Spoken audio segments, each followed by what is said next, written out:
बारिश की बूंदें दिल्ली की सड़कों पर चमक रही थीं। मैं अपनी पुरानी बाइक पर सवार भीगता हुआ ऑफिस से लौट रहा था। रात के 10 बज चुके थे और सड़कें लगभग सुनसान हो गई थीं, लेकिन लोग किनारे से चल रहे थे। तभी अचानक एक तेज ब्रेक लगाने की आवाज गूंजी। मेरी बाइक एक लड़की से टकराते टकराते बाल बाल बच गई। उस पल मेरा दिल तेजी से धड़कने लगा, क्योंकि एक छोटी सी लापरवाही किसी बड़ी घटना में बदल सकती थी। वो लड़की सड़क के बीचों बीच खड़ी थी, बारिश में पूरी तरह भीगी हुई। वो लड़की सफेद कुर्ते में लिपटी हुई थी। बारिश से भीगे कपड़े उसके शरीर से चिपक गए थे, जिससे उसकी सादगी और खूबसूरती और भी निखर रही थी। बारिश की बूंदें उसके चेहरे और गर्दन से होती हुई नीचे गिर रही थीं। कुर्ता इतना पारदर्शी हो गया था कि उसकी नरम उभरी हुई ब्रा की लकीरें साफ नजर आ रही थीं। बारिश से उसका कुर्ता पूरी तरह भीग चुका था और उस पल उसकी परेशानी और असहजता साफ झलक रही थी। उसकी लंबी काली चोटी उसके कंधे पर लटक रही थी और बारिश की बूंदें उसके गालों पर फिसल रही थीं। वह ठंडी बारिश के बीच खड़ी थी और उसके चेहरे पर घबराहट और बेबसी साफ दिखाई दे रही थी। क्या यार, देखकर नहीं चलती, मैंने गुस्से में कहा। लेकिन जैसे ही उसने अपनी बड़ी बड़ी आंखें उठाकर मेरी तरफ देखा, मेरी आवाज अपने आप धीमी पड़ गई।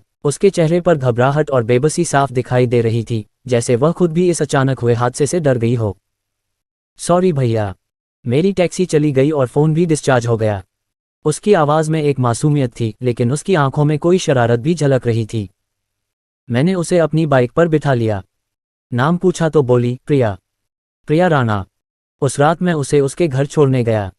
उसका घर दिल्ली के एक पुराने लेकिन रईस इलाके में था, लाजपत नगर के पास। जैसे ही मैं उस मोहल्ले में पहुंचा, वहां का माहौल मुझे थोड़ा अलग लगा। बड़ी बड़ी गाड़ियां खड़ी थीं, लोग अपने अपने काम में खामोश थे और घर के बाहर दो मजबूत कदकाठी वाले आदमी खड़े दिखाई दे रहे थे। प्रिया ने हल्की मुस्कान के साथ मेरी तरफ देखा और बोली, कल कॉलेज में मिलते हैं ना? मैं भी वहीं पढ़ती हूँ। उसकी बात सुनकर मुझे हैरानी भी हुई और एक अनजानी उत्सुकता भी जाग गई। उसकी मुस्कान में कुछ था जो मेरे दिल को छू गया। मैंने हाँ कह दिया। अगले दिन कॉलेज में मुलाकात हुई। प्रिया अर्थशास्त्र की स्टूडेंट थी, मैं इंजीनियरिंग का। हमारी दोस्ती तेजी से बढ़ी। वो लड़की थी जो हंसते हुए बात करती, लेकिन कभी कभी उसकी आंखों में उदासी छा जाती। मैं उसे चिढ़ाता, प्रिया तुम्हारी आंखें तो ऐसी हैं जैसे कोई राज छिपा रखा हो। वो मेरी बांह पर हल्का सा थपकी मारती और कहती, राज तो हर लड़की के पास होता है राहुल, बस सही वक्त का इंतजार। तुम्हें पता है ना, गहरी बातें हमेशा धीरे धीरे खुलती हैं। हमारी बातें रात तक चलती। कभी वो कहती, राहुल तुम्हारी कंपनी में मुझे बहुत अच्छा लगता है, जैसे गर्मी के दिन में ठंडी हवा का झोंका। मैं जवाब देता, तो फिर कभी मेरे दिल की गर्मी को भी महसूस कर लो। हम दोनों हंस पड़ते, लेकिन वो हंसी के पीछे आकर्षण बढ़ता जा रहा था। एक महीने बाद हम पहली बार आधिकारिक तौर पर डेट पर गए।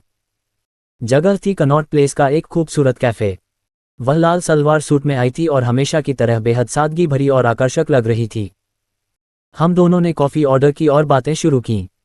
राहुल, तुम्हें लगता है कि प्यार में सब कुछ माफ किया जा सकता है? उसने अचानक पूछा। हाँ, अगर वो प्यार सच्चा हो, मैंने कहा। उसने मेरे हाथ पर अपना हाथ रखा। उसकी उंगलियां ठंडी थीं, लेकिन स्पर्श गर्म। तो फिर कभी मेरी मदद करोगे ना, चाहे कुछ भी हो जाए? मैंने वादा कर लिया। उस रात हम पहली बार करीब आए। पार्क में घूमते हुए उसने अपना सिर मेरे कंधे पर रख दिया। उसकी सांसें मेरे गले को छू रही थीं। मैंने उसकी कमर पर हाथ रखा।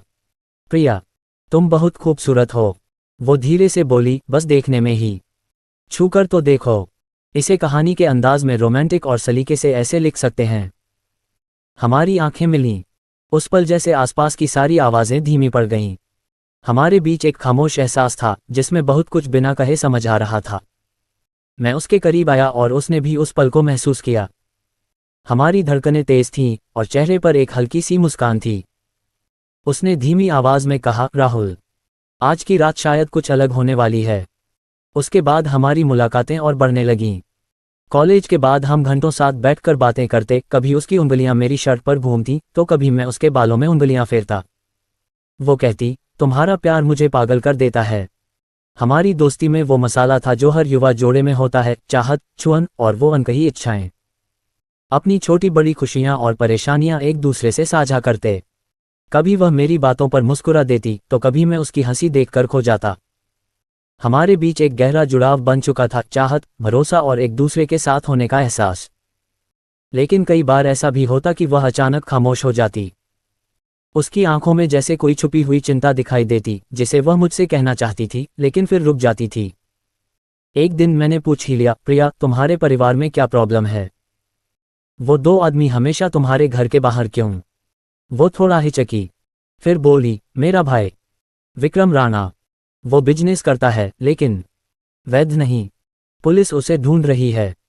पापा भी उसी लाइन में थे, अब नहीं रहे। मैं स्तब्ध रह गया। लेकिन प्यार अंधा होता है, मैंने कहा, मैं तुम्हारे साथ हूं। उसके बाद चीजें तेजी से बदलने लगीं। विक्रम एक दिन अचानक घर आया, लंबा, मोटा, डरावना चेहरा। मुझे देखकर बोला, तुम कौन हो बे? मेरी बहन के पीछे क्यों पड़ा है? प्रिया ने बीच में आकर समझाया। विक्रम ने मुझे घूरा और कहा, ठीक है, लेकिन याद रखना, इस परिवार से जुड़ना आसान नहीं। धीरे धीरे मैं विक्रम के कारोबार में घुसता गया। वो ड्रग्स और अवैध हथियारों का कारोबार करता था। शुरू में छोटे छोटे काम, पैसे पहुंचाना, मैसेज डिलीवर करना। प्रिया रोती, राहुल मत करो। लेकिन अगर तुम नहीं करोगे तो विक्रम मुझे कभी शादी नहीं करने देगा। मैंने उसके लिए सब किया, रातें जागकर, खतरे मोल लेकर। हमारी मुलाकातें अब छुप छुप कर होती। कभी उसके कमरे में, जहां वो मुझे गले लगाती और कहती, तुम मेरे लिए इतना कर रहे हो, मैं तुम्हारी हो चुकी हूं। उसकी आंखों में वादा था, शरीर में आग। हम घंटों साथ बैठते, अपनी परेशानियां और सपने एक दूसरे से बांटते। लेकिन पूरा समर्पण अभी बाकी था। वो कहती, जब सब ठीक हो जाएगा तब मैं तुम्हें पूरी तरह अपना बना लूंगी। लेकिन जिंदगी ने ट्विस्ट दे दिया। दोस्तों, आशा है आपको ये कहानी पसंद आई। ये कहानी का भाग 1 है। अगर आपको इसका दूसरा भाग चाहिए तो कमेंट करो और अपनी स्टोरी शेयर करो कमेंट्स में।